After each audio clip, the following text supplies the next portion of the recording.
Okay, this is PreCalc 5.5 homework help. The first problem just gives us a standard angle, side angle, triangle, and wants us to use law of sines. So we know that with angle, side angle, there's only one triangle that can be made. So we can't change this triangle at all. This was one of our triangle congruent theorems, if you recall, from geometry. We had side, side, side, side, angle, side, angle, angle, angle, side, and then we had what's called HL, congruence theorem, which is that for right triangles, the hypotenuse and the leg, those triangles would be congruent. So this is kind of the specific case that we're going to be talking about in this section. We're going to be talking about what happens when we have side-side angle situations. In that case, obviously that's not a congruence theorem. There are two different triangles that can be made, and so we're going to talk about that in the next couple problems. But this problem is just angle, side, angle, which means there's only one triangle, which means we can just use law of sines. So the sine of 35 over its opposite side, x, is equal to the sine of 85 over its opposite side, which is right here. That doesn't help us any, so we're going to have to use this angle here. So we'll take 180 minus these two. And that gives us 60, so we have the sine of 60 over its opposite side, 3. That way we only have one missing variable, and that variable is x. So we can cross multiply, and we get 3 sine of 35 equals x times the sine of 60, and divide both sides by the sine of 60, in which case we get x equals about 1.986 or 7. And it does want, 3 decimal places to make sure that we're close enough to the answer to get credit for it. Okay, the next problem wants us to draw our own picture. So we're going to start with angle A. I'm going to draw an acute angle there, that's 38 degrees. Now I'll go to this next angle, I'll call that angle B. And we want to make a 51 degree angle there, so I'll make it a little, like a 45 angle-ish. And then I'll call this angle C. So angle B is 51. Side C is across from angle C, which is 5. Now, I know it doesn't, you don't have to draw it to scale, but I think sometimes it can help. But the big point here is that we have angle, side, angle, which means there's only one triangle you could make, given these conditions. So I know that I can just go ahead and use law of sines regularly, not have to worry about it, I'm going to get the right answers. So they want us to find side A, which is here, and side B, which is here.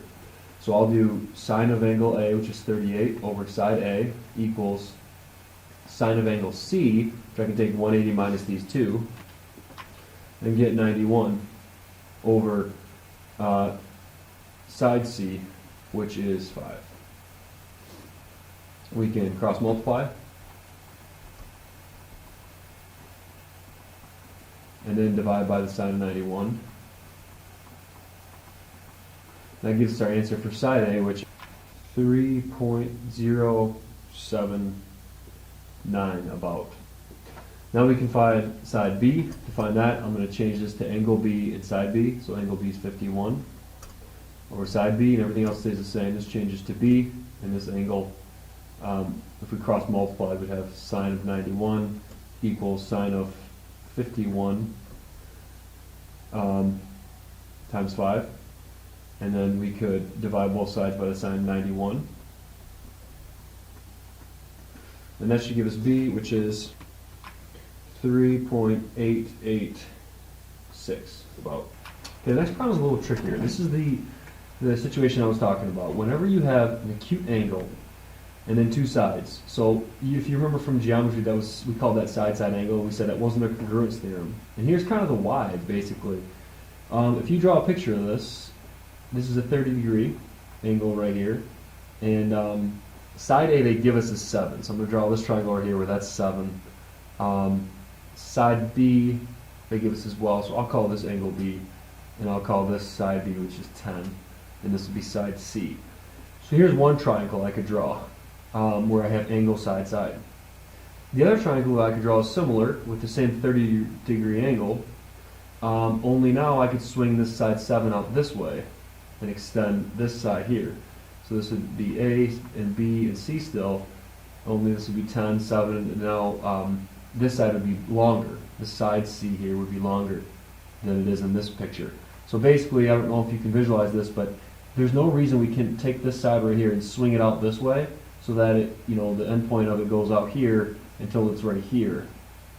That way it's still 7, and I haven't changed the information that they gave me in the problem. This is still 10, this is still 30, so I can make these two different triangles, this small one here and this larger one here, and still maintain the given conditions they give me. So we need to use this information to find the smaller c and the larger c. So we're going to use law of sines.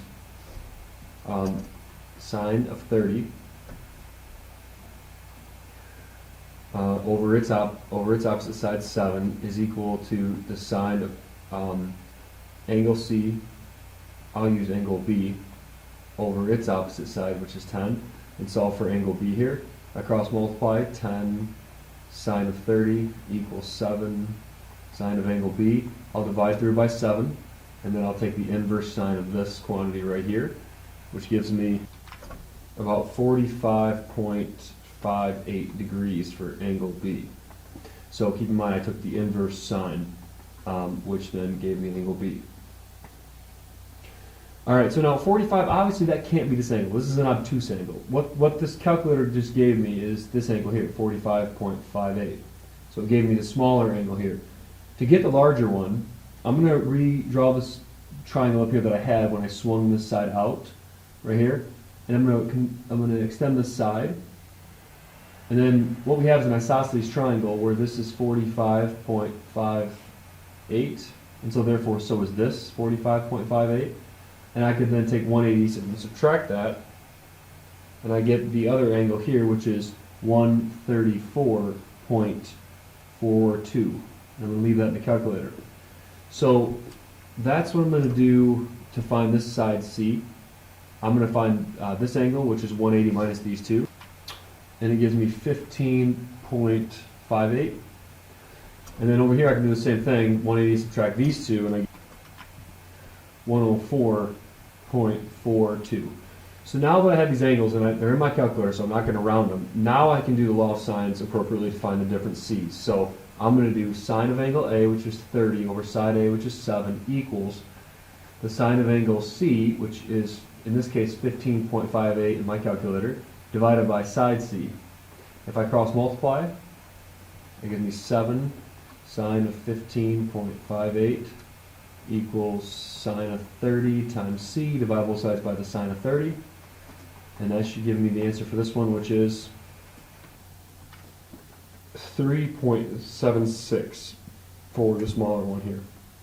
Now I'm going to do the same thing over here for the larger one. So I'm going to have sine of 30 again over its opposite side equals to sine of angle C, which in this case is 104.42 over its opposite side, small c. Cross multiply.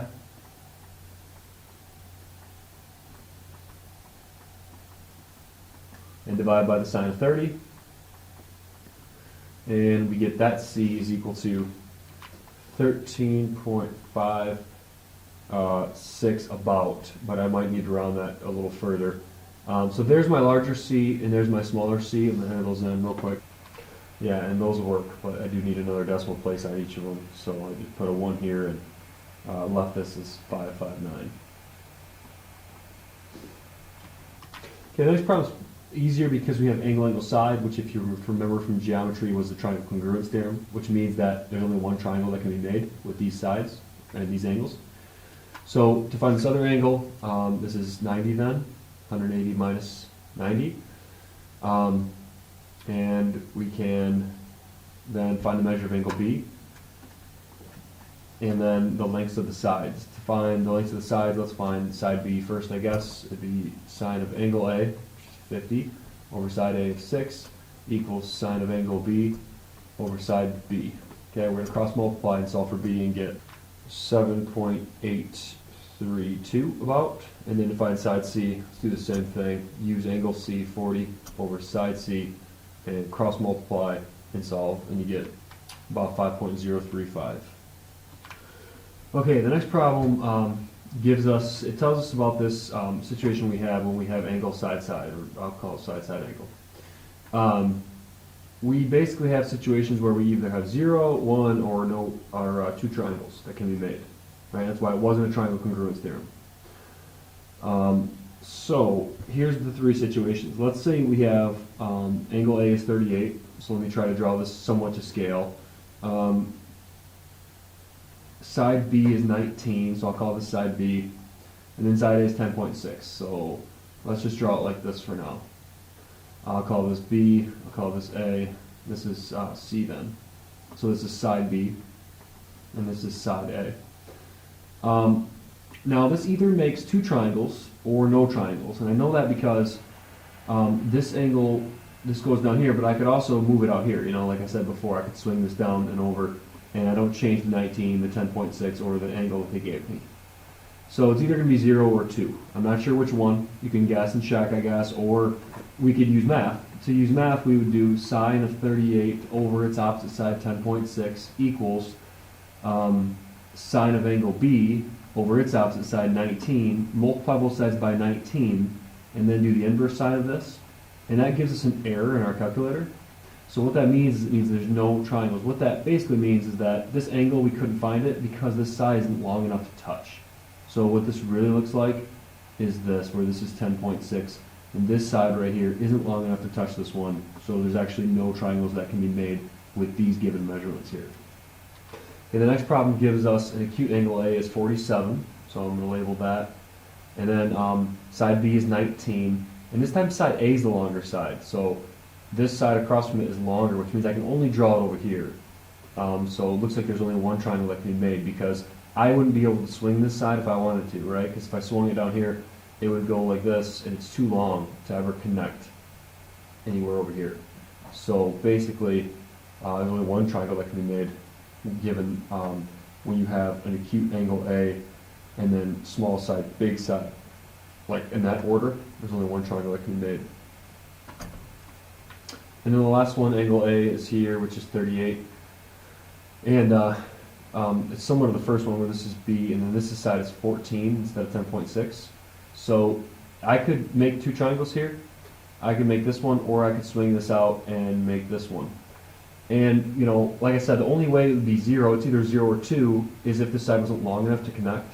And you can always test that with the law of sines. If you do sine of 38 over 14 equals the sine of angle B down here over its opposite side, 19, you will get an angle here for B, which means that, yes, you could make either one of these two triangles. So there's 2 for that one. I know this is a really tricky problem. My best advice for doing this is what I did, which is draw the picture, and use your visual spatial intelligence to try to figure out if you could make multiple triangles or not. And then also use the law of sines as an indication as well. Okay, the last problem then, problem 6, gives us a flagpole that's at a slope of 12 degrees. So we have this slope here, got this flagpole, and this is a 12-degree angle here. And if that's a 12-degree angle, then if I draw a line straight horizontal here, if the flagpole's straight up, it's a 90-degree angle, and this would also be 12 degrees. So then 90 plus 12 gives us 102, so this angle right here would be 102 degrees. And then there's a shadow on the ground that goes some length, and we can make a triangle out of that then, and it tells us the angle of elevation, which would be the angle from straight horizontal all the way up to the top of the flagpole to the sun that's causing this shadow, is 20 degrees. This is also 12 because it's the same angle here. Those are corresponding angles, which means that this is 8. Which means that this is 70. And they told us this shadow was 16 feet long. So I can use that triangle right there with the law of sines. The sine of angle 8 over its opposite side, h, which is what I'm looking for, equals the sine of 70 over its opposite side, 16. If I multiply, I get h sine of 70 equals 16 sine of 8, and divide both sides by the sine of 70.